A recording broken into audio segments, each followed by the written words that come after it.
में चर्चा करेंगे। हाँ, चर्चा करेंगे। सर्वनाम का अर्थ। वाक्य में संज्ञा के बदले में प्रयुक्त शब्द सर्वनाम कहते हैं। संज्ञा के अर्थ के बारे में मैं बताती हूँ। किसी व्यक्ति, वस्तु, स्थान तथा भाव के नाम को संज्ञा कहते हैं। सर्वनाम के प्रयोग से वाक्य क्या लगते हैं? सर्वनाम से प्रयोग से वाक्य सुंदर और सरल संक्षिप्त लगते हैं।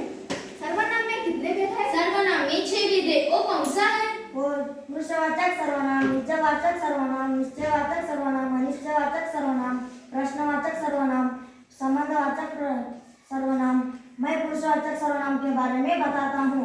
पुरुषवाचक सर्वनाम का अर्थ जो सर्वनाम जो उत्तम पुरुष, बोलने वाले, मध्यम पुरुष, सुनने वाले और अन्य पुरुष जिसके बाद में बात किया जाता है के लिए आता है उसे पुरुषवाचक सर्वनाम कहते हैं। इसका उदाहरण वह मैं।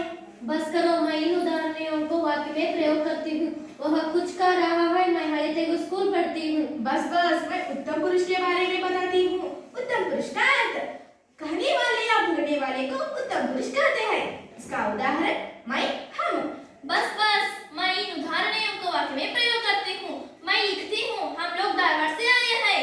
बस मैं इन मध्यम पुरुष के बारे में बताती हूँ।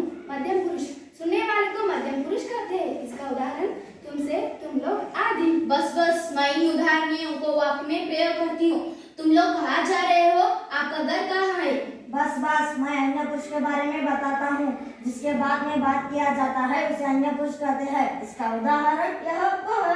बस करो, मैं इन उदाहरणों को वाक्य में प्रयोग करती हूँ। वह अच्छा गाना गाता है, यह मेरा घर है।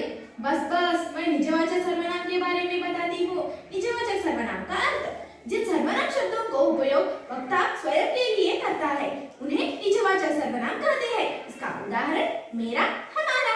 बस मैं इन उदाहरणों को वाक्य में प्रयोग करती हूँ। मेरा भाई समर्थ है, हमारा राज्य कर्नाटक है। बस मैं निश्चयवाचक सर्वनाम के बारे में बताती हूँ। निश्चयवाचक सर्वनाम जिन सर्वनाम शब्दों से किसी निश्चित व्यक्ति अथवा वस्तु के होने का बोध होता है। इसका उदाहरण यह एक, वह वे। बस मैं इन उदाहरणों को वाक्य में प्रयोग करती हूँ। ये मेरा कलम है, वे आम है। बस मैं अनिश्चय सर्वनाम के बारे में बताता हूँ।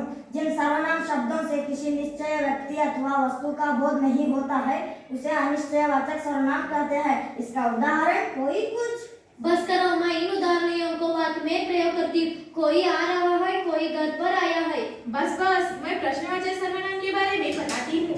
प्रश्नवाचक सर्वनाम का अर्थ जिन सर्वनाम का उपयोग किसी व्यक्ति, स्थान, वस्तु इत्यादि के बारे में प्रश्न पूछा जाता है उसे प्रश्नवाचक सर्वनाम कहते हैं। इसका उदाहरण तुम्हें, यह। बस मैं इन उदाहरणों को वाक्य में प्रयोग करती हूँ। तुम्हें यह कार्य स्वयं ही करना होगा, यह मेरी निजी कार्य है। बस मैं इन संबंधवाचक के बारे में बताती हूँ। संबंधवाचक जिन सर्वनाम शब्दों से दो वाक्य या किसी संज्ञा से संबंध जोड़ा जाता है। इसका उदाहरण जो, सो, जैसी, वैसी। बस मैं इन उदाहरणों को वाक्य में प्रयोग करती हूँ। यह वही गुड़िया है जैसे तुमने मांगी थी। धन्यवाद।